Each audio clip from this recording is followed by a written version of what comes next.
Hi, everybody. Dan Illman, Mike Beer kicking off the 50-cent late pick four at Saratoga on Wednesday with race number 7, the $150,000 New York Stallion Stakes. It's the Cab Calloway Division. We're going a mile on the inner turf for 3-year-olds. Here's a new offer for DRF Bets members. Sign up using promo code HELLO, and we'll give you a $100 bonus when you make an initial deposit of $100 or more. Let's meet the field for race number 7. Again, kicking off the 50-cent pick 4. Interesting field, Mike. Let's take it in post-position order because I think it's a very competitive group. And we'll start with the number 1, Dark Money, one of a couple in here trying turf for the first time. This one is by Central Banker, very early in his stud career, 1 for 23 with his first turf runners. Now, the Dam one routing, which is good because this is Dark Money's first start around 2 turns, but I don't really see a lot of turf in this pedigree. I don't either. I'm, still hopeful that the Central Bankers will be fine on turf, but we'll see how that all plays out. The first thing you realize about this horse is he's improved on dirt, but Rudy, first off the claim to turf, that's not when you want him. He's a great claiming trainer, 2 for 52. First off the claim on turf, though. And the other thing to realize about this horse is he is entered to run on dirt on Thursday, and I think that's where they're probably going to run him unless this race comes off the grass.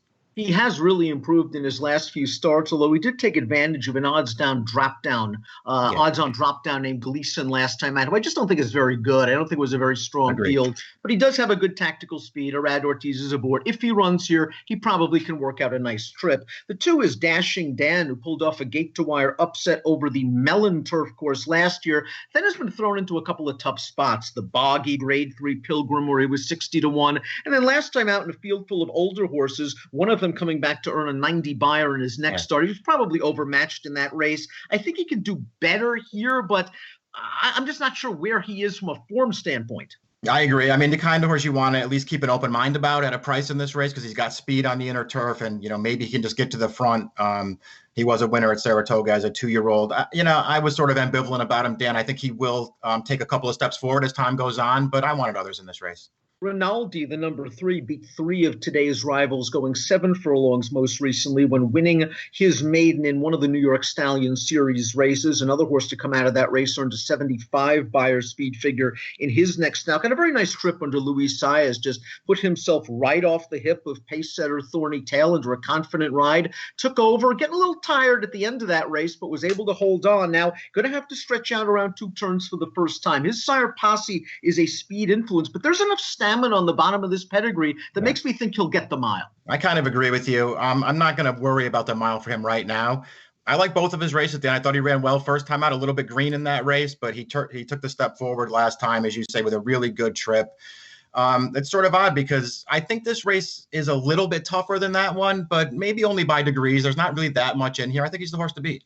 The number 4 is Albie, who won his career debut last fall at Belmont's, going a mile and a 16th. Got a very nice trip, prompting the pace on the outside. Took over and just was able to hold on over a Chad Brown train runner named Grade the Curve, who came right back to win off of a long layoff the other day or last month with a 73 buyer speed figure. Throw out the dirt race. He probably can't stand up on dirt. It's nice to know he can run fresh because he's going to have to do it off a 277-day layoff. He returns as a new gelding. And I have a feeling that this horse is going to fire for John Velasquez and Michael Dilger. I think he can work out a decent trip in mid-pack at a big price. I agree with you, Dan. I didn't make him my top pick, but I'm using this horse in this race. I really did like his debut. I thought he ran well that day. I don't care about the Sleepy Hollow. They were just taking a shot there. He's got to return off the layoff and run, one of his good races. But if he can do it, I think he's a contender in this race. We'll throw up the Timeform U.S. pace projector for this race. And the key to this race is number 5, Blind Willie McTell, because the question is, will she or won't she? And the she is Linda Rice. And will she run Blind Willie McTell here in what would be his turf debut? Or will he run him in the New York Derby up at Finger Lakes, stretching him out where he'll probably be the favorite, if not one of the top 2 choices? Probably the most naturally talented horse in the race, probably the fastest out of the gate. I don't see a ton of turf in his pedigree. If he ran here, I would try to beat him at a short price. I mean, I would too. We'll see what happens. I do think they're going to keep him on dirt and run him there. Maybe they're just entered here in case it comes off. He was entered in that other division when Rinaldi won back at Belmont, and Linda didn't run him that day. I really don't feel like she wants to run this horse on turf, Dan, but if it comes off, he's way the horse to beat. Remember that the Timeform US pace projector will adjust for scratches once they become official. So head on over to timeformus.com, log in, and you'll be able to see the updated pace projector, because that might change things. It might change that red bar, certainly might change who might end up in front. The number 6 is Honorable Hero, was claimed 2 starts back by John Toscano. They put blinkers on. He showed speed to about the 3/16 pole, and then he tired against weaker competition. This is a very tough spot, especially since I don't think he has enough gas to make the front. Yeah, I felt the same way about him. I don't really feel like he can make the lead in this race, and that would probably give him his best chance in this race. You know, they're stepping up here. Again, it's not the toughest turf race in the world, but I just don't really see the race that makes me want to bet this horse. The 7 is Better Bank on It, another central banker. He's handled the mile, and he seems to have really stepped up his game since being switched to the turf. Now, last time out in the New York Stallion, he finished behind Rinaldi, but to me, it looked like he was in behind horses from about the quarter pole till about the 8th pole. I was a little disappointed that once he got optimal clearance, he just didn't really fire, which makes me wonder how good he is. All things considered, his race 2 starts back with a good trip was a good performance. Yeah, you know, his first 2 turf starts were both pretty good, I thought. They were also both at 6 furlongs. I'm with you on his last race, Dan. I mean, I understand that he didn't get the greatest trip in the world, but I wanted to see him run through the stretch, and I didn't see him do it. Now, the 8.6% is trying turf for the first time for a very high percentage trainer in Brad Cox. He is by Central Banker. We mentioned 1 for 23 with first-time turf runners. Way too early to really make a determination as to whether he'll be a turf stallion. All I know is there is enough turf on the bottom of this pedigree that makes me think 6% is going to handle it. He got a nice race flow last time out. I thought the pace collapsed in that maiden race, but he handled the mile nicely, and he should get another setup here. I have to respect Brad Cox with anything he puts on the track. This horse is dangerous, and 9-2 is a fair price. Yeah, I agree with all that stuff. Cox has a great record when he switches these horses to turf for the first time. It seems like he picks the right ones to try it with. And as you say, this horse has a lot of pedigree on the bottom. We look at his last race the exact same way. That race fell apart in front of him, and he ran it down at the end, but I still thought he ran well. And I thought he ran well 2 starts back as well. He's just an improved 3-year-old for Brad Cox. I'm taking his chances very seriously in here.